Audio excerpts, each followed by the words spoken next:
Is overwhelming in some precincts, and in other precincts, not so much. Again, we're talking about the voter turnout here in the upstate. As the numbers are still being tallied at this hour, 7 News reporter Melanie Palmer tells us about the crowds that polling managers saw today. Melanie, what are they telling you?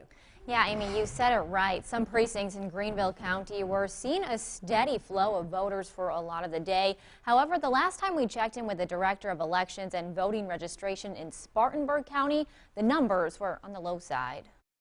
Your vote, it matters. A busy day for Crystal Pinnell. After getting off work, she came right here, a polling location in her precinct. I have the right to vote, and I'm going to exercise that. Voting is very important to Pinnell, and the reason she tells 7 News she's voting today is because she's looking for a change. And the same goes for this Greenville man. Just bring this country back together because it's divided, and so we need to come back together as one. And they're far from the only ones casting their votes at this precinct. In fact, poll manager ROSA tells us she's amazed by the turnout. We had the amount in 1 hour that we had for the whole day for the last election, which is sad because the local elections are so important. And the Director of Elections and Voting Registration for Greenville County is seeing that trend far beyond that single precinct. In fact, when we checked in this afternoon, he told us the outcome so far wasn't disappointing.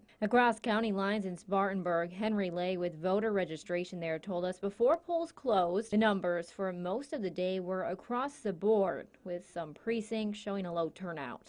But at that point in the day, compared to the 2016 Democratic primary, Lay said the numbers were looking more promising. We've got about 180 some odd thousand registered voters. If we have a 10% turnout compared to the 9% in 2016, then we're looking at 18,000 voters, which would be 3,000 more than did in 2016.